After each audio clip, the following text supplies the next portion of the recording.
Bem, nosso estudo de hoje está na carta de Tiago, capítulo 5, versículo 16. Confessai as vossas culpas uns aos outros e orai uns pelos outros para que sareis.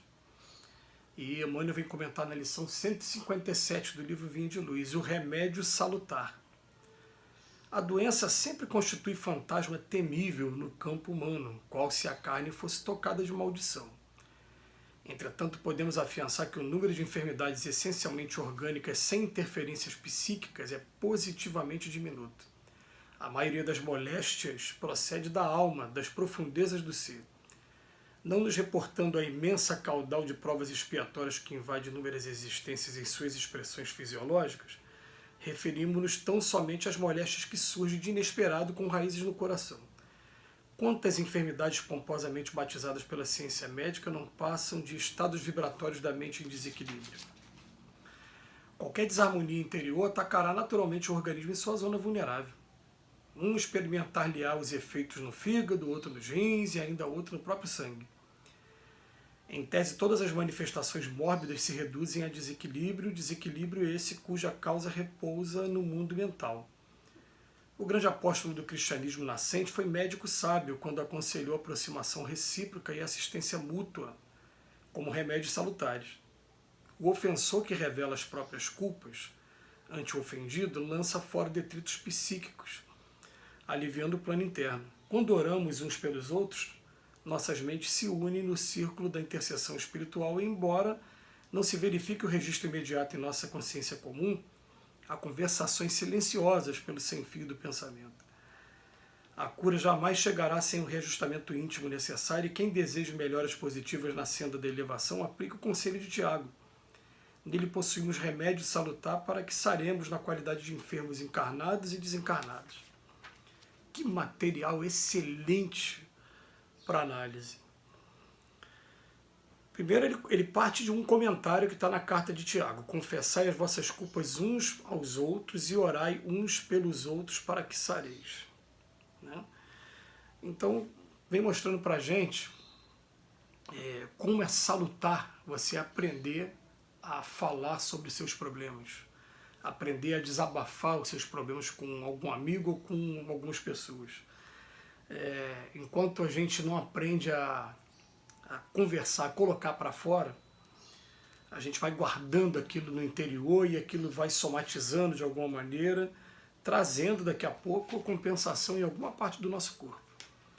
E quando a gente aprende a falar, não é só o fato de você estar oferecendo a oportunidade de ouvir uma solução do seu amigo, que de repente você não estava pensando nesse tipo de solução, mas principalmente o peso que você carrega, o quanto você fica aliviado só pelo fato de falar, de maneira que hoje é muito aconselhável mesmo a gente aprender também a ouvir, porque às vezes a pessoa só está precisando botar para fora, desabafar, né? Daqui a pouco, muitas das vezes nem a sua opinião ela só quer desabafar, mas se tiver a sua opinião também, a gente mentalizar naquele momento, né, para que a gente possa estar sendo instrumento da espiritualidade, não deixe o nosso individualismo falar mais alto, e que a gente, quando for falar alguma coisa, fale alguma coisa que seja útil para aquela pessoa.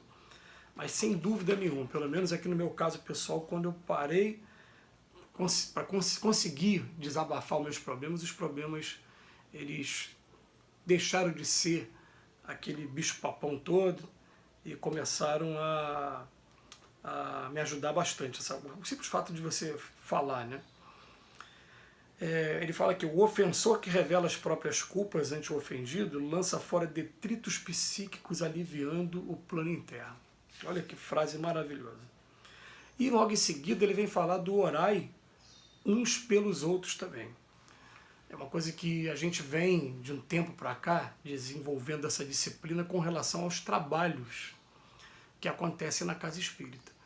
Mas como a gente não tinha disciplina nem de fazer oração há alguns anos atrás, essa oração também pelos trabalhadores, ela está sendo embrionária para o que deve ser realmente a nossa oração diariamente. O que eu estou querendo dizer com isso? Eu estou querendo dizer com isso que nós temos as nossas atividades religiosas, e vou dar um exemplo aqui pessoal. Por exemplo, toda terça-feira nós temos um trabalho na nossa casa que se chama desobsessão, ou atendimento fraterno espiritual. Então, com o tempo, eu peguei o costume, a disciplina de toda terça-feira de manhã na hora que eu vou fazer minha prece matinal mesmo, que a gente sempre faz prece quando acorda e quando dorme, no mínimo, né? O espírita tem essa coisa da oração quando acorda e quando dorme. A matinal, envolvo todos aqueles que trabalham comigo nesse trabalho específico. Aí chega na quarta-feira, tem um trabalho que a gente faz que é visita ao Dr. Herman, que é uma visita que a gente não tem feito agora presencial, a grande maioria delas está fazendo mais por telefone, por videoconferência, mas que também reclama também, né, um pouquinho de vigilância de pensamento, né, todos os trabalhos reclamam. Então eu acordo na quarta-feira, eu faço prece por esses que trabalham comigo nesse grupo de visita ao Dr. Herman. E na quinta-feira a gente tem um outro trabalho também, vai assim, cada dia que tem trabalho, sempre qual o trabalho que tem hoje, eu mentalizo aquele grupo. Quando eu falo mentalizar, é pensar em cada um mesmo.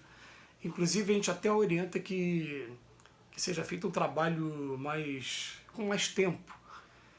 Por exemplo, se eu sei aonde a pessoa mora, eu estou me imaginando indo na direção da casa daquela pessoa.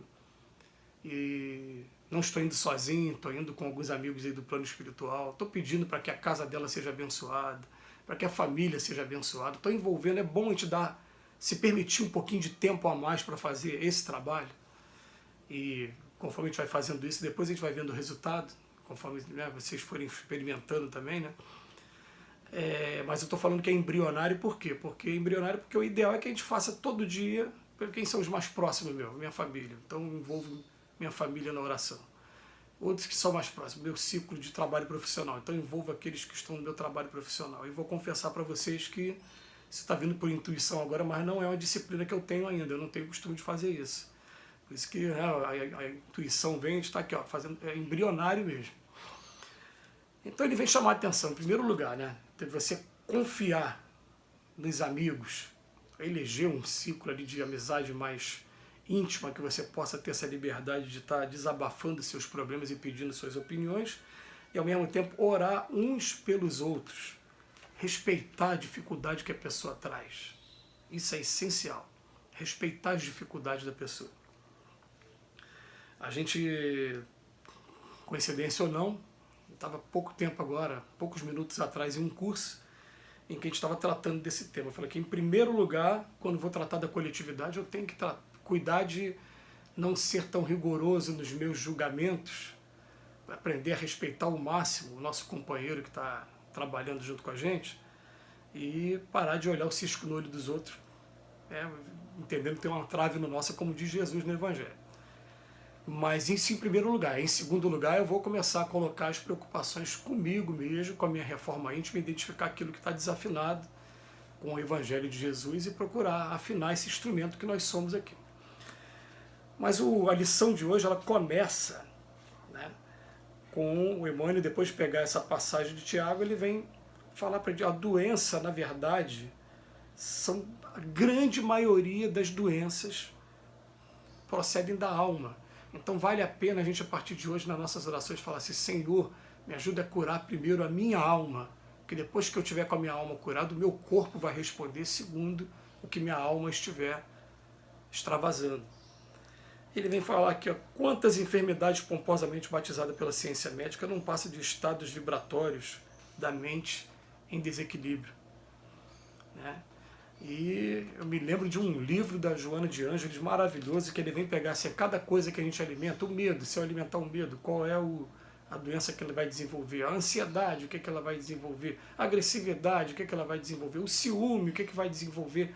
E a gente, é claro, como ele diz aqui na lição, né, vai ter uma hora que vai extravasar ou no fígado, ou nos rins, no estômago, ou às vezes até no sangue. E quando a gente for para a medicina da Terra, eles vão dar um nome certinho para isso, vão passar os remédios, vão passar os exames, mas na verdade é a alma que está provocando isso tudo. Somos nós que estamos provocando isso tudo. Somos nós que estamos em desequilíbrio ainda, em desarmonia. A hora que a gente conseguir harmonizar, essas doenças diminuem, não vão cessar totalmente. E ele ainda faz a observação. É claro que tem as provas expiatórias, sim, aquelas que a gente traz de encarnação passada, de vida passada, mas estou falando aqui, ó, a maioria do que a gente adquire aqui agora está sendo por conta de desequilíbrio. E isso ajuda inclusive a gente, quando a gente está equilibrado, a gente a resistir a esse vírus do Covid, que está provado aí pela ciência que quanto mais equilíbrio a pessoa tem, mais ela consegue ter resistência. Fica aí a mensagem de Emmanuel mais uma vez para a nossa reflexão. Que Jesus nos abençoe hoje e sempre.